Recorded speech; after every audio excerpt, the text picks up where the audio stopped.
Bacon Wrapped Jalapeno Appetizers. First we start out with nice, fresh jalapenos, and then there's just two other simple ingredients: thin sliced bacon and classic cream cheese. The problem with this appetizer is getting people to eat it, because they think, as with all jalapenos, they're going to burn their lips off if they eat this. Well, we're going to show you how to make this appetizer in such a way so that all you get is that wonderful jalapeno flavor without the burn. Start out with a nice, fresh, cool water rinse of your jalapenos. Dry them off slightly. What we do next is just simply cut them in half lengthwise, because what we're trying to do here is make two boats, so to speak, in which we'll paste cream cheese into the boat after we de-seed and de-vein them. So we cut all of them in half. Once you've finished the process of cutting them all in half, then we move on to the next step, which is the de-seeding and de-veining. You're trying to get all the seeds and all the white veining material out of the jalapeno. This is where all the heat is. And we're looking for an appetizer that just has a nice, wonderful jalapeno flavor without all the heat. And it's at this point that we start with some of our warnings. We may be making a real mild appetizer, but that doesn't mean making them is necessarily so mild. So there's a few precautions we have to take before we start. First warning I want to give you about this de-seeding and de-veining is never underestimate your opponent. I recommend gloves and protective eyewear, because this can get hot and it can get burning. So with that being said, we'll start with the de-veining and de-seeding. Very simple process. I usually just take a spoon, don't use your hands because they will be burned, and scrape out the seed and the white ribbing in an attempt to get all the seed and all the ribbing out.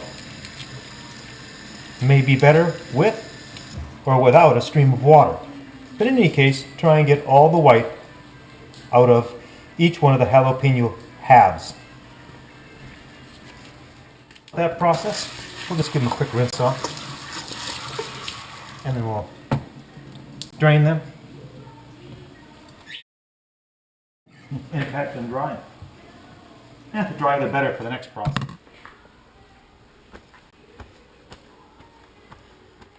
Drying process, we move on to the next step, which is simply paste the cream cheese into the middle of the jalapeno.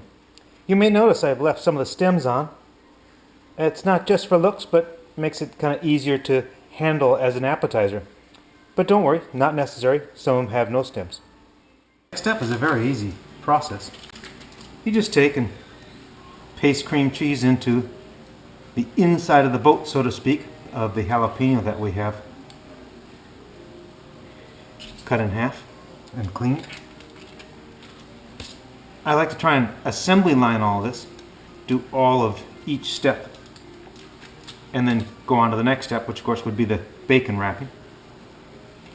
If we've got a moment, it would be a good idea to talk about how many to make. Well, I've noticed that one 8-ounce package of cream cheese makes about 24 halves. Of course, that'd be 12 medium jalapenos cut in half. Just so happens that one 12-ounce bag of thin sliced bacon takes care of about the same number of jalapenos, 24. And as for the count, well, I like to figure about 2 per person for this appetizer. I like to tease people so they're not overwhelmed, and that seems to work out just fine. Now moving on to the next step, to wrap each one with bacon. Again, please note that I'm using a very thin sliced bacon. A little less fat, brings it up to the party in terms of flavor without overwhelming it. So these very nice thin slices also work very well for doing the wrap. A lot easier to handle, and all you want to do is just a nice wrap to hold all the cream cheese in. This is important. It's the cream cheese that ends up being infused with the jalapeno flavor and really makes this appetizer a winner. If you find pieces of bacon that have just a little bit too much fat for your liking, you can easily take and just trim off that excess fat.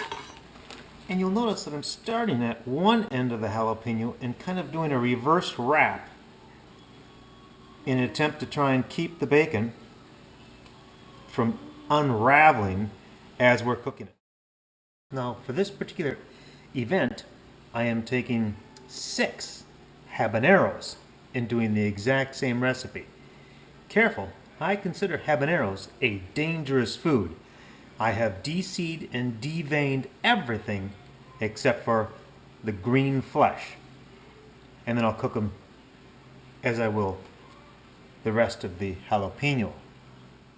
As for cooking these things, it becomes a little too unruly to cook these individually and turn them on the grill. The numbers are usually such that it becomes virtually impossible. You can skewer them, but they have a tendency to break the jalapenos in half using whatever skewer you like. But my favorite utensil, of course, is the classic vegetable rack. Very easy, and one of the important things about cooking these is you want to have them all with the cream cheese side facing the same direction, because you start the cooking process by facing the cream cheese down. Just about the time the cream cheese starts to melt and flow out of the bacon, you then flip the jalapenos over, and the boat-shaped jalapeno cut holds the cream cheese in place, which helps infuse the jalapeno flavor. As for the cooking process, you want a nice high heat on your outside grill. I usually just run it on just high. And then, like I had mentioned before, we want to start the cooking process with all of the cream cheese facing down. Okay, and then once it starts to fall out and leak through the bacon, then we flip it over in an attempt to try and keep as much cream cheese inside the jalapenos as we can. Now, as with any time you're cooking bacon on the grill, you got to be careful of a grease fire. So what we're looking for here is we're looking for that cream cheese to just start to ooze out of our jalapenos, and we flip them over. Oh yeah, see, starting to look nice and brown, sizzling with that cheese starting to ooze out, and we flip them both. Perfect. Now we finish the cooking process on this side with the boats, so to speak, facing up, so that they will hold the cream cheese in place for the remainder of the cooking. And that cooks down the jalapeno a little more and draws out that jalapeno flavor. What we're looking for here is a nice golden brown on the bacon. Trying to crisp up the bacon as best we can. We're finished. We can remove it from the fire. You can cook the entire appetizer in the oven, but I highly recommend you have something underneath the jalapenos to catch the bacon drippings. In this case, I'm just finishing off crisping up the bacon using the broiler. Now, remove the jalapenos from the rack and place them in a simply garnished plate. In this case, I've just spread spinach around the bottom of a plate for a garnish. Also in this case, I'm keeping the habaneros separate so as to warn people of the extra heat involved in those particular appetizers. Oh, and don't forget to try a little bit of that cream cheese infused with the jalapeno. Wonderful.